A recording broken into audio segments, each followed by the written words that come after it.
How to protect workers in the unorganized sector? The unorganised sector जो आमर अच्छी ता भितर आम वर्कर मान प्रोटेक्ट केमती करवा जो मानकर प्रोब्लेम अच्छी अनऑर्गेनाइज सेक्टर से जहाँ जहाँ प्रोब्लेम आम पूर्वर पढ़िले ताले तांकु कौन करवा से हैरान से असुविधार तो आम छाड़ी पारानी तेणु आम किसी करने को पड़ो तो कौन कले आम से भाई प्रोटेक्शन दे पारिबा जोटा कि ऑर्गेनाइज सेक्टर रे मिलूँ the organised sector offers jobs that are the most sought after तेणु अधिक अधिक लोक चाहूँगी ऑर्गेनाइज सेक्टर अंडर रे जॉब करने है तो से एत जिनस प्रोवाइड करते फैसिलिटी प्रोवाइड कर but the employment opportunities in the organise sector have been expanding very slowly किंतु एथिरे एम्प्लॉयमेंट अपॉर्चुनिटी मिलवा टिके कष्ट कहीं ना चाकरी गुड़ा एते वैकेंसी गुड़ा एते बाहर ना बुझेगा तो जहाँ कंपटीशन बहुत अच्छी तेणु ऑर्गेनाइज सेक्टरटा एक्सपैंड होनी कहले चले कहीं धीरे धीरे किए स्लोली बहुत स्लोली चलती it is also common to find many organised sector enterprises in the unorganised sector एटा बहुत ही कॉमन जिनस जोटा कि आम देखा मिलूँ जे अनऑर्गेनाइज सेक्टर भितर ऑर्गेनाइज्ड सेक्टर एंटरप्राइजेस गुड़े आमको देखा मिलूँ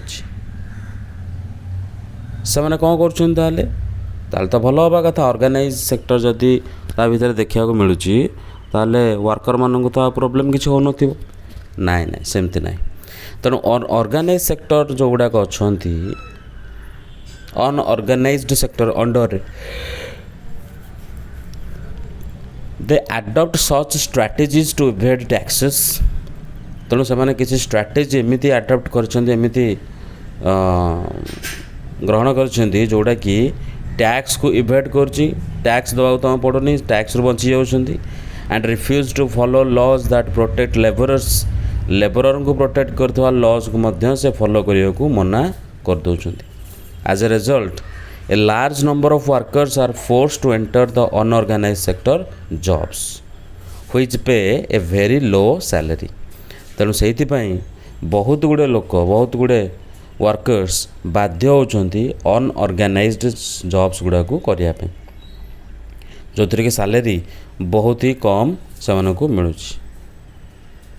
they are often exploited and not paid a fair wage प्रायतः से एक्सप्लॉइट होती हैरान करा शोषण शिकार होती सहित गोटे फेयर वेज जी मिला जी मजूरी मिलवा कथा से मिलूनी their earnings are low and not regular तेणु रोजगार करिवार क्षमता बहुत ही लो रोजगार कम होता है रेगुलर न थाए केतेबेले चाकरी छुट्टी हो जना नहीं these jobs are not secure and have no other benefits तेणु ये जॉब गुड़ाक बिल्कुल भी सिक्योर नुह कि अन्य कौन बेनिफिट मिले ना बुझे तो Since the 1990s, it is also common to see a large number of workers losing their jobs in the organized sector.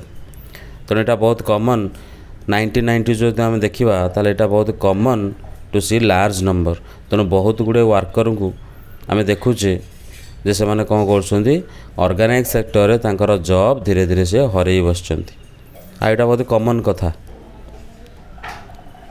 These workers are forced to take up jobs in the unorganized sector with low earnings.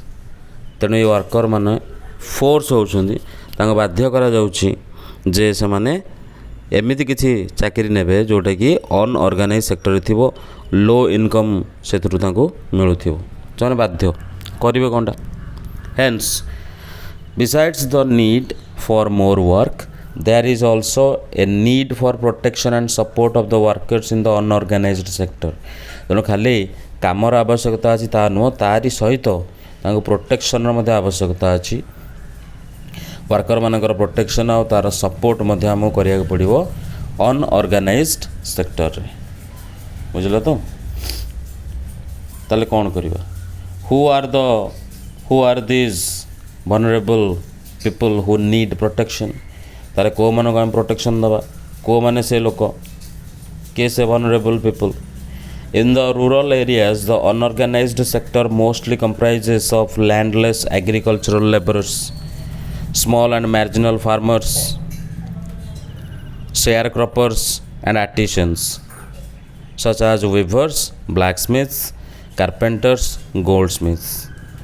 तेणु rural area तुम देखा unorganised sector रे प्रायतः को माने थांती ना landless agricultural labourers जो मानकर जमी नाही से भली चाषबास करुवा किसी लेबर जो मैंने कि अन्यर बिलर जाइकी काम करते और पैसा पाती मजूरी पाती.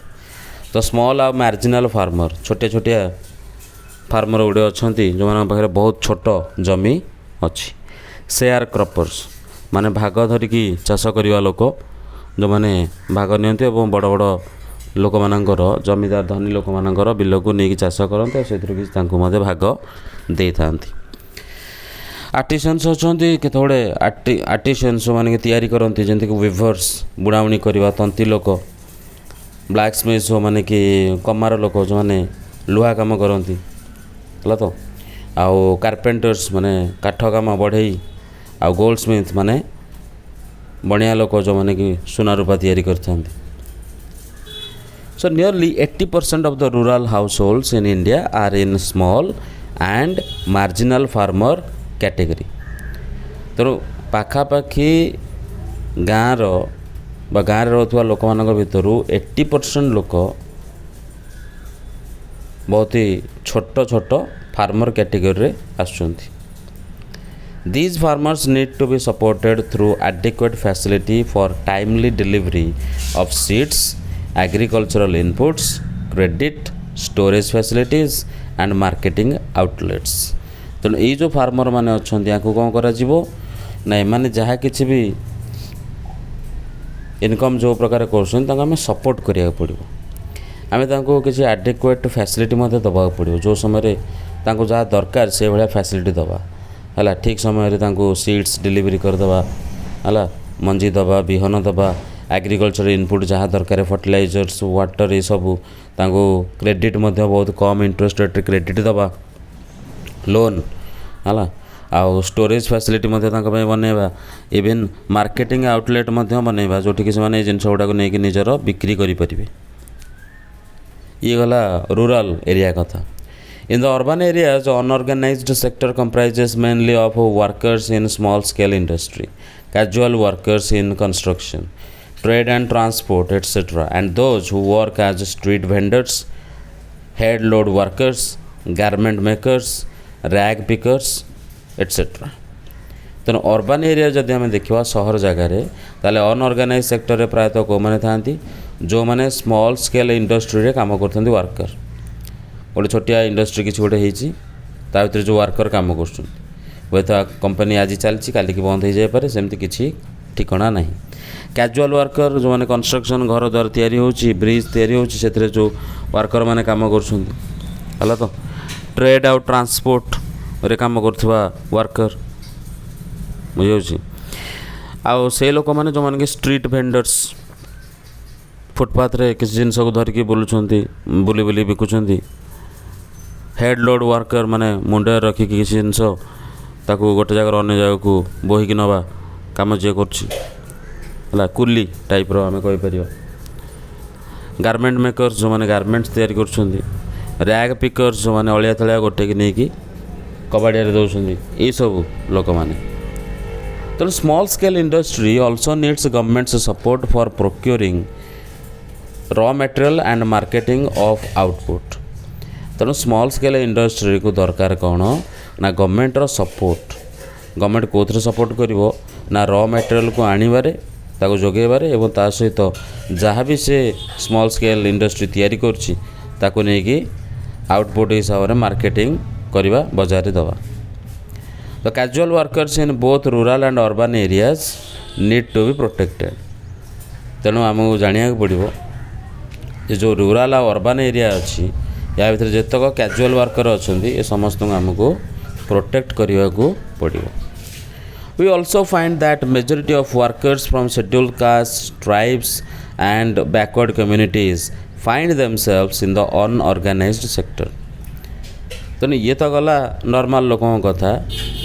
ବହୁତ ଗୁଡ଼ିଏ ଲୋକ ଅଛନ୍ତି ମେଜରିଟି ଅଫ୍ ୱାର୍କର୍ସ ଯେଉଁମାନେ ସିଡ୍ୟୁଲ୍ କାଷ୍ଟ, ସିଡ୍ୟୁଲ୍ ଟ୍ରାଇବ୍ ଆଉ ବ୍ୟାକୱାର୍ଡ଼ କମ୍ୟୁନିଟିରୁ ଆସିଛନ୍ତି, ସେମାନେ ମଧ୍ୟ ଅନଅର୍ଗାନାଇଜ୍ ସେକ୍ଟରରେ ଫସିକି ଅଛନ୍ତି।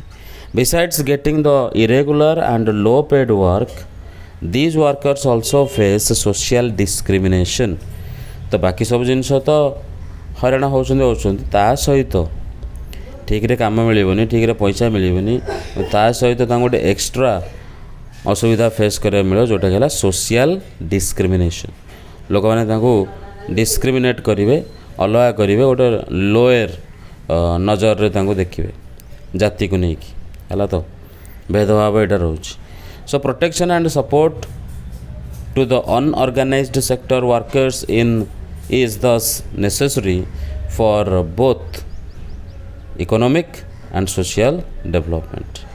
ତେଣୁ ପ୍ରୋଟେକ୍ସନ୍ ଆମେ ଦେବା, ସପୋର୍ଟ ଆମେ କରିବା ଅନଅର୍ଗାନାଇଜ୍ ସେକ୍ଟରରେ କାମ କରୁଥିବା ୱାର୍କରମାନଙ୍କୁ, ଯାହାଦ୍ୱାରା କି ନେସେସରୀ, ଯେଉଁଟାକି ତାଙ୍କର ନେସେସରୀ ଇକୋନୋମିକ୍ ଆଉ ସୋସିଆଲ୍ ଡେଭଲପମେଣ୍ଟ ପାଇଁ, ଦୁଇଟା ଯାକ ପାଇଁ ବହୁତ ହି ଜରୁରୀ ଜିନିଷ, ହେଲା। ନେକ୍ସଟ ଆମେ ଦେଖିବା sectors in terms of ownership. Ownership ବେସ୍ଡରେ ଆମର ସେକ୍ଟର୍ସର ଡିଭିଜନ୍ କରାଯାଇଛି। ଗୋଟେ ହେଲା ପବ୍ଲିକ୍ ଆଉ ଗୋଟେ ହେଲା ପ୍ରାଇଭେଟ୍, ହେଲା ତ ତାକୁ ଦେଖିବା। ତେଣୁ another way of classifying economic activities into sectors could be on the basis of who owns assets and is responsible for the delivery of services। ତେଣୁ ଆଉ ଗୋଟେ ପ୍ରକାର ଆମେ ଇକୋନୋମିକ୍ ଆକ୍ଟିଭିଟିଜ୍ ଗୁଡ଼ାକୁ କ୍ଲାସିଫାଏ କରିପାରିବା, ସେକ୍ଟର୍ସରେ କ୍ଲାସିଫାଏ କରିବା କେମିତି, କେଉଁ ବେସିସ୍ରେ, ଯେ ଏ ଆସେଟ୍ସ ଗୁଡ଼ାକ କିଏ ଓନ୍ କରୁଛି, ମାନେ କାହା ପାଖରେ ଅଛି, କାହା ଅଧିକାରରେ ଅଛି, କିଏ ୟାର ଡେଲିଭରି ପାଇଁ ରେସ୍ପନ୍ସିବୁଲ୍, ଏ ସର୍ଭିସକୁ ଡେଲିଭରି ଦେବା ପାଇଁ କିଏ ରେସ୍ପନ୍ସିବୁଲ୍, ତାକୁ ନେଇକି ଡିଭାଇଡ଼ କରାଯାଇଛି, ହେଲା ତ, ମାନେ ଓନରସିପ୍ ହିସାବରେ। ଗୋଟେ ହେଲା ପବ୍ଲିକ୍, ଗୋଟେ ହେଲା private. In the public sector the government owns most of the assets and provides all the services। तर पब्लिक सेक्टर रे कौन हम ना गवर्नमेंट सब कथा बुझियो, गवर्नमेंट ही आमको माने आसेट्स गुड़ाकर अधिकार तारी अच्छी तारी उपर, आसेट्स गुड़ाक उपर, ता सहित जेतक सर्विस तार रिलेटेड से गुड़ा सी सब प्रोवाइड कर किए सेना गवर्नमेंट। प्राइवेट सेक्टर रे कौन हम ना ownership of assets and delivery of services is in the hands of private individuals or companies। तेणु प्राइवेट इंडिविजुअल बा कंपनी से माने कौन करेंगे, से माने निज हाथ में निजर आसेट्स, निजर डिलीवरी ऑफ सर्विसेज से माने ही बुझे, ए गवर्नमेंट किसी काम ना। रेलवेज और पोस्ट ऑफिस एगुड़ा सब हूँ पब्लिक सेक्टर, एक गवर्नमेंट बुझुची, बुझेगा तो। बट कंपनीज जमती कि Tata iron and steel company limited माने टिस्को, आ गोटे है रिलायंस इंडस्ट्रीज लिमिटेड माने रिल आर प्राइवेटली ओन्ड। एम सब निज निजर अलग अलग मालिक अच्छा। रिलायंस इंडस्ट्री रिल जोटा कि मुकेश अंबानी तार मालिक, तेणु सी तार इच्छा सब किसी चलो कंपानी से, सी जो सर्विस प्रोवाइड कर जिन इच्छा सी तार करमती। स्टील कंपनी टाटा कथा कह तो टाटार मुखिया जी रतन टाटा कहीपर, रतन टाटा पर आ जी रहिले है तो से माने ही मालिक, एन सब है private. So activities in the private sector are guided by motives to earn profits. तेणु एक्टिविटी जहाँ किसी हो प्राइवेट सेक्टर में केवल गोटाए मोटिव होची जे से केंद्र प्रॉफिट अर्न करेंगे, तांकर प्रॉफिट हबार अच्छी। To get such services we have to pay money to these individuals and companies. तेणु ये लोक मानू बा कंपनी गुड़ाक आमको पैसा देवा पड़ो, पैसा देला पर ही जहाँ सर्विस अच्छी ताको आम एंजॉय करिपर, बुझल तो। The purpose of the public sector is not just to earn profits. Government raise money through taxes and other ways to meet expenses on the services rendered by it।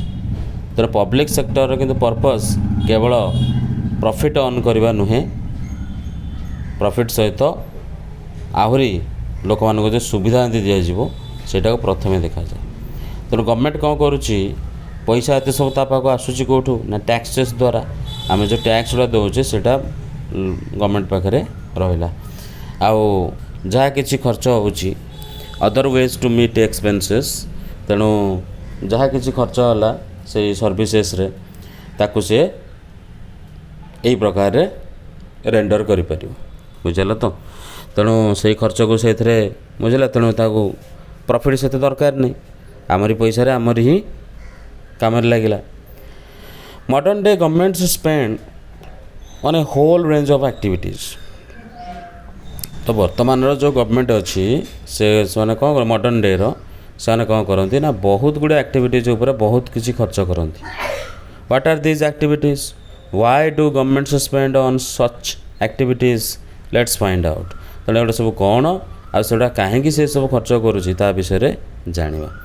There are several things needed by the society as a whole, but which the private sector will not provide at a reasonable cost.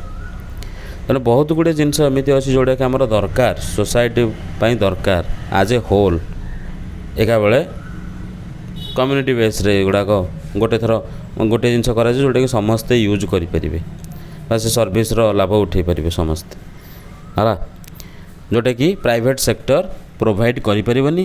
ଯଦି provide କରିପାରିଲା ତାହେଲେ reasonable ରେଟ୍ରେ କରିପାରିବେନି, ବହୁତ costly ହେଇଯିବ, ଲୋକମାନେ use କରିପାରିବେନି। ତ କାହିଁକି? Why? Some of these need spending large sums of money which is beyond the capacity.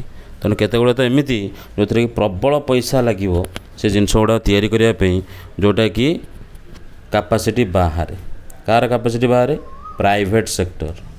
ଏତେ ଟଙ୍କା ଖର୍ଚ୍ଚ କରି ଗୋଟେ ପ୍ରାଇଭେଟ୍ ସେକ୍ଟର କେବେ ହେଲେ ଗୋଟେ ବଡ଼ ବଡ଼ ଜିନିଷ ଗୁଡ଼ାକ କରିପାରିବ ନାହିଁ ଯେଉଁଟାକି ଗଭର୍ଣ୍ଣମେଣ୍ଟ କରୁଛି। Also collecting money from thousands of people who use these facilities is not easy. ତେଣୁ ଏତେ ହଜାର ହଜାର ଲୋକ, ହେଲା, ତ ସେଇ ଜିନିଷ ଯେତେବେଳେ ୟୁଜ୍ କରିବେ ତା'ର ପଇସାକୁ କଲେକ୍ଟ କରିବା, ମନି କଲେକ୍ଟ କରିବା, ଫ୍ୟାସିଲିଟିକୁ ଯେ ୟୁଜ୍ କରୁଛି ଏଇଟା ମଧ୍ୟ ସହଜ ନୁହେଁ। So even if they do provide these things, they would charge a high rate for their use. ତେଣୁ ଯଦି ସେମାନେ ପ୍ରୋଭାଇଡ଼ ବି କରିଦିଅନ୍ତି ସେମାନେ କ'ଣ କରିବେ? ହାଇ ରେଟ୍ ଲଗାଇବେ, ବହୁତ ଅଧିକା ଦାମିକା ହେଇଯିବ ସେ ଜିନିଷ ଗୁଡ଼ାକ ଯଦି ପ୍ରାଇଭେଟ୍ ବାଲା କଲେ। So examples are construction of roads. ମନେକର ରୋଡ଼ କନଷ୍ଟ୍ରକ୍ସନ୍ କରିବା, ରୋଡ଼ କନଷ୍ଟ୍ରକ୍ଟ କରିବାକୁ ହେଲେ କେତେ କୋଟି କୋଟି ଟଙ୍କା ଲାଗୁଛି। ବ୍ରିଜ୍ ତ କେତେ ଶହ କୋଟି ଟଙ୍କା, ହଜାର କୋଟି ଟଙ୍କା ମଧ୍ୟ ଲାଗୁଛି। ରେଲୱେରେ ତ କେତେ କେତେ କୋଟି, ସବୁ କୋଟି କୋଟି ଟଙ୍କା ଲାଗୁଛି। ଏତେ କୋଟି ଖର୍ଚ୍ଚ କରି ହାରବର୍ସ generating electricity, providing irrigation through ଡ୍ୟାମ୍ସ, ଏସବୁ ଜିନିଷ ଗୁଡ଼ା ତିଆରି କରିବା ଏତେ କୋଟି ଟଙ୍କା କିଏ ଲଗାଇବ? ଯଦି ଆମେ ଲଗାଉଛେ ୟା ଭିତରୁ କେତେ ଟଙ୍କା ଆମେ ପଇସା ଦେଉଛେ?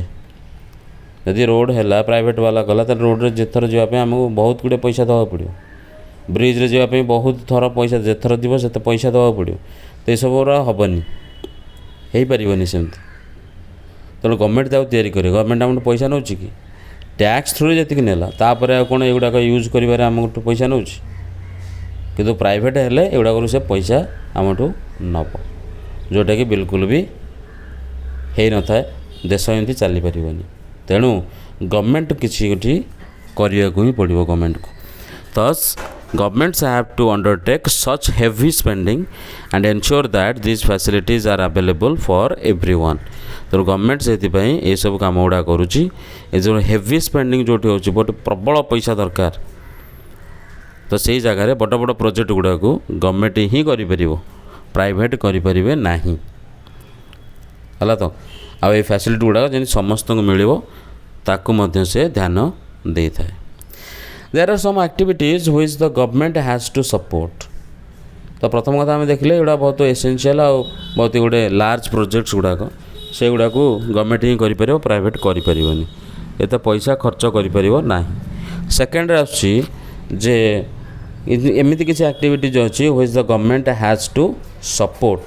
ଗଭର୍ଣ୍ଣମେଣ୍ଟ ସପୋର୍ଟ କରିବାକୁ ପଡ଼ିବ, ତାକୁ ନିଜେ କରିବନି କିନ୍ତୁ ତାକୁ ସପୋର୍ଟ କରିବ। The private sector may not continue their production or business unless government encourages it. ଯଦି ଗଭର୍ଣ୍ଣମେଣ୍ଟ ଏନକରେଜ୍ କଲା बढ़ला ताहले जाइए प्राइवेट सेक्टर वाला ताको करेंगे। For example selling electricity at the cost of generation may push up the cost of production of goods in many industries. तेणु electricity को सेल करवा द कॉस्ट ऑफ जनरेशन जी टंका खर्च होची तैयारी करिवारे माने जनरेट करिवारे इलेक्ट्रिसिटी जनरेट करिवारे सेतिकी रेट रे आमे ताको सेल करिवा बा ता ऊपर किसी प्रॉफिट रखी ताको सेल करिवा the push of the cost of goods in many industries.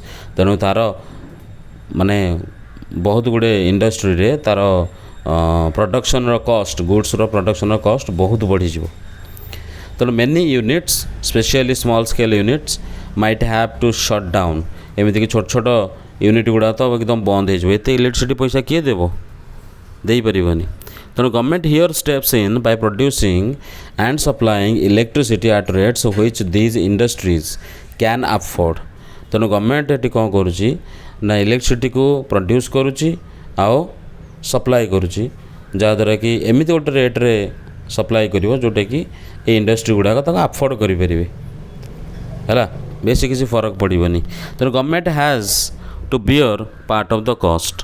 तेणु बाकी जी से अफोर्ड कर देवे आ बाकी किसी गवर्नमेंट निज हाथ रू दे थाए खर्च बुझला। तो तेणु कंपनी माने बहुत भल भाव में तो कंपनी जो खर्चटा है इलेक्ट्रिसिटी को लेकिन तो किसी कंपनी देला किसी इंडस्ट्री देला और किसी गवर्नमेंट देला तो एमती हेल्ले खर्चटा कमिगला सेठी। तो सिमिलारली जेहेतु ये खर्च कमिला तेणु आमर ये जो प्रोडक्टा आसो बा गुड्सटा तैयारी हो यहाँ सिटीजन मानक कम पैसा मिलला। तो similarly the government of India buys wheat and rice from farmers at a fair price. तेणु गवर्नमेंट ऑफ इंडिया कौन करुच्ची व्हीट आउ राइस गहम आउ धान बा चाउल को सी कौन कर फार्मर मानक किणिला एट ए फेयर प्राइस जी गोटे प्राइस मिलवा कथा है तो से मिलला and this it stores in its godowns and sells at a lower price to consumers through ration shops। तो या स्टोर कर रखिला गोडाउन रे आउ लोअर प्राइस रे कंज्यूमर मानक बिक्री करागला राशन शॉप्स द्वारा माने कोटी कोटी मागणार दिया जाउछ कोटी कोटी टंकाटे किलो को टंकाटे लगे मते निया जाउछ हला। तो you have read about this in the chapter on food security class 9th रे आमे आपको पढ़ी थे फूड सिक्योरिटी चैप्टर अंडर रे हाँ कि नहीं। The government has to bear some of the cost. तो गवर्नमेंट कौन टंका कर मागणार चाउल दौर कौन ताको मागणार मिलला कि नाई तो पर किलो पाखापाखि आमर 30 टंका 35 टंका यहाँ मिलवा कथा कि गवर्नमेंट फ्री रे दौची बा टंका आकर नौ जोटा कि बाकी तो खर्च ताले कौन है जो किणिकी से नेला तो से खर्चटा पुणी से गवर्नमेंट ही बहन कला गवर्नमेंट आम उपर किसी पड़लानी तार बर्डन तो टैक्स जो आम दौचे ता भीतर एडजस्ट हो गला।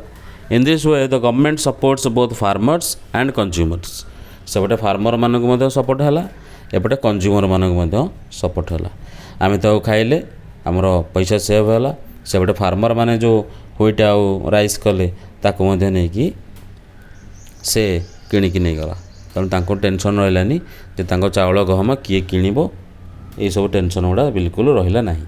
तेणु दी पटे फायदा है तो so there are large number of activities which are the primary responsibility of the government. तो एमती किसी बड़ बड़ एक्टिविटी गुड़े अच्छी बहुत गुड़े अच्छी सेमती जोटा कि प्राइमरी रेस्पॉन्सिबिलिटी कार गवर्नमेंटर। तो गवर्नमेंटर प्राइमरी प्रथम रेस्पॉन्सिबिलिटी दायित्व है से काम गुड़ाक the government must spend on this. तो तारी ऊपर गवर्नमेंट को खर्च करने को ही पड़ो। So providing health and education facilities for all is one example. तो ता भीतर गोटे एग्जांपल होची हेल्थ आ एजुकेशन फैसिलिटी गुड़ाक प्रोवाइड करवा देश को और देशर पिला मानकु लोक मानकु। We have discussed some of these issues in the first chapter. तो फर्स्ट चैप्टर या भीतर हम बहुत किसी जिनस को डिस्कस कर सारी running proper schools and providing quality education particularly elementary education को बहुत क्वालिटी बढ़िया दरकार is the duty of the government.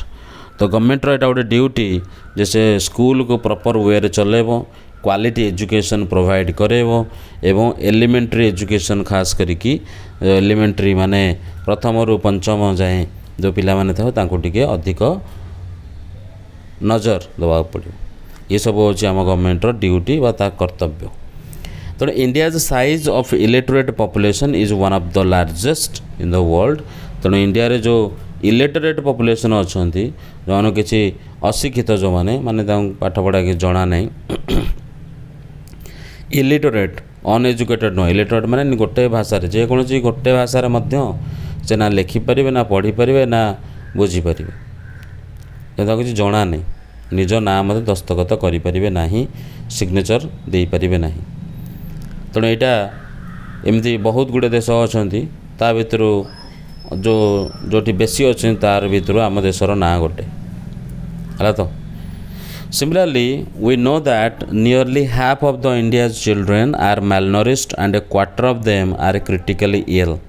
तो मुझे जना अच्छी जो इंडिया जितक पिला अच्छे तार अधा अच्छे malnourished खाया पीवा मिलूनी कुपोषण शिकार से माने and the quarter of them ता भर 4 भाग भाग देखा ताले क्रिटिकली इल एकदम तांकर अवस्था खराब तांकर माने स्वास्थ्य बहुत ही खराब है। You have read about infant mortality rates infant mortality rate विषय तुम मैंने पढ़ीच आगु ओडिशा रे इन्फेंट मोर्टालिटी रेट है 36 और मध्य प्रदेश रे है 43 is higher than some of the poorest region of the world जोटा कि एते जे केते गुड़े अति गरीब रु गरीब देश गुड़ाक एमती सिस्टम नहीं बा एते पिला मरु नाहांती। इन्फेंट मोर्टालिटी रेट बुझे मन पड़ुची तो माने पिला जन्म हबार वर्षे भी है नथिबो ता भीतर जेते पिला मरुचंती हला 1000 पिला भितर गोटे वर्ष पूरा जे न करि पारला मरीगला ताकू काउंट करागला तार 1000 भितर ये 36 मरीगले। तो government also needs to pay attention to aspects of human development such as availability of safe drinking water, housing facilities for the poor and food and nutrition। तेणु ये गवर्नमेंट कौन करुच्ची ताकू टिके आवश्यक जे से अटेंशन दो कौटे कि गवर्नमेंट को अटेंशन देवा पड़ो जे ह्यूमन डेवलपमेंट रो विभिन्न एस्पेक्ट्स को जमती कि सेफ ड्रिंकिंग वाटर मिलिबो तार अवेलेबिलिटी थिबा दरकार हाउसिंग फैसिलिटीज पुअर मान को मिलिबो फूड और न्यूट्रिशन मध्य मिलिबो ये सब जिनस गुड़ाक गवर्नमेंट ही बुझिबो बा करिवो। So it is also the duty of the government to take care of the poorest and most ignored regions of the country through increased spending in such areas। तेणु government आउ गोटे duty कौन जे सबुठु गरीब और सबुठु ignore करा जाउथुवा reason जोटा country कोटी कोटी अच्छी ताको खोजिकी बाहरी करिवो एवं तारी उपरे काम करिवो सेथरे खर्च सेठी अधिक करिवो जमीक से गोटे स्टेबल गोटे लेवल को नहीं आस बुझेगा। तो खर्च बढ़े से जगह को जमीक मेन स्ट्रीम को लेकिन आसो बुझेगा। तो सो ये प्रकार आमर चैप्टर ये कंप्लीट हो गला बुझेगा। तो सम अप तापर देखिवो एवं क्वेश्चन आंसर्स अच्छी एक्सरसाइज अच्छी ताकू करिवो। जे तुम मानक आमर वीडियो गुड़ा सब भल लगुच ताहले आमको ये वीडियो रे लाइक करो चैनल को सब्सक्राइब करो निज सांगसाथी सहित भाई भाई सहित या शेयर करो किसी भी असुविधा है जहाँ भी जन चाहूँ कमेंट मध्यम आमको जन पार ठीक है। तो okay good bye god bless keep learning and keep growing thank you very much.